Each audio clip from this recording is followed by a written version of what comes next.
کشمیر کے معاملے پر پاکستان کا ایک موقف تو رہا ہی ہے، لیکن آپ کے خیال میں اقوام متحدہ کی نظر میں اور دنیا کی نظر میں اس کشمیر کے مسئلے کی قانونی حیثیت کیا ہے؟ دیکھیں، اصل بات یہ ہے کہ بالکل 1948 میں جواہر لال نہرو جو انڈین پرائم منسٹر تھا، یہ بھاگتا ہوا وہاں پر گیا تھا یونائٹڈ نیشن میں، اور اس نے وہاں جا کے منتیں کی تھی کہ خدا کے لیے آپ سیز فائر کریں، ہم یہ پلیبسائٹ کو ایکسیپٹ کرتے ہیں کہ خود ارادیت کو، اور ہم جو کشمیر لوگ چاہیں گے وہ کر سکتے ہیں، کیونکہ پاکستان میں مجاہدین لشکر چلے گئے تھے، انہوں نے جا کے تقریباً کشمیر پہ قبضہ کر لیا تھا۔ اور اس کے بعد سے جس یونائٹڈ نیشن کے ریزولوشن کے اوپر ہے، چارٹر کے اوپر ہے کہ Kashmir has to be given, وہاں کے لوگوں کو حق قدرت کا حق دینے کی بات ہے۔ اب سب سے بڑی نشانی یہ ہے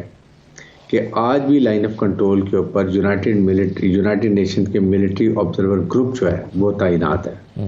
دس انڈیکیٹس کہ یہ اس وقت ڈسپیوٹڈ ٹیریٹری ہے یونائٹڈ نیشن کی طرف سے،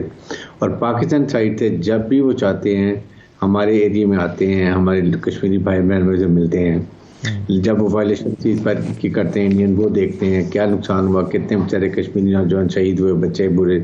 پراپرٹی ڈیمیج ہوئی، پورا حساب جا کے یونائٹڈ نیشن میں جاتا ہے۔ دس فکس اس کے ساتھ انڈیا خود کہتا تھا جی کہ ٹھیک ہے جی ہم نے ایکسیپٹ کیا۔ پھر تاشکند معاہدہ ہوا، انڈیا نے کہا، ہم جب بات ہوئی بائیلیٹرل لیول پہ، انہوں نے کہا ٹھیک ہے بائیلیٹرل ایشو ہے اور ہم یہ شملہ معاہدے کے تحت بھی اس کو ریزالو کریں گے۔ تھرڈ از دے آر سچ فنی پیپل۔ اس کے بعد 5 اگست 2019 کو یونیلیٹری انہوں نے 370 کو ختم ریموو کر دیا، 335A کو ختم کر دیا، اور جا کے کشمیر پر پورا قبضہ کر لیا۔ یہ دنیا کے جو یونائٹڈ نیشن کے حساب سے بھی، ایون ہماری جو بات ہوتی تھی وہ ہر لحاظ سے اٹ از اے وائلیشن، قبضہ ایک ملک کے اوپر، اور کشمیریوں کا رائٹ ہے، جنیوا کنونشن کے تحت ان کا رائٹ ہے کہ وہ آرم اسٹرگل کریں اور اپنی آزادی حاصل کریں۔ برہان وانی نے 2016 میں جب اپنی وہاں پر اس کی شہادت ہوئی ہے، وہاں اس نے ایک نئی آزادی کی روح پھونک دی تھی، اور پھر اس کے بعد جس طریقے سے آزادی کی بوم آج تک کتنے کشمیری یہ انڈین مارے گئے ہیں۔ انڈین فوج ان ٹرینڈ اور ان پروفیشنل ہے، دے کین کل اونلی یہ جو ان آرمڈ انوسینٹ کشمیری عورتیں بچے بوڑھوں کو شہید کرتے ہیں، اور اس کے بعد ان کی دنیا میں سب سے زیادہ کشمیر میں جو ان کی خودکشی ہیں ان کی انڈین سولجرز کی، وہ سب سے زیادہ آپ حیران کریں، اتنے وہ اپسیٹ ہیں، they don't want to kill Kashmiri, لیکن ان کو جب آرڈر آتے ہیں مجبور کیا جاتا ہے۔ سو آج کا دن یہی ہم بات کرتے ہیں کہ کم ان سے یہ زیادہ جگجیتی کرتے ہیں۔ پاکستان کی قوم، پاکستان کی مسلح افواج، پاکستان کی political parties, every body standing behind Kashmiri brother and sister,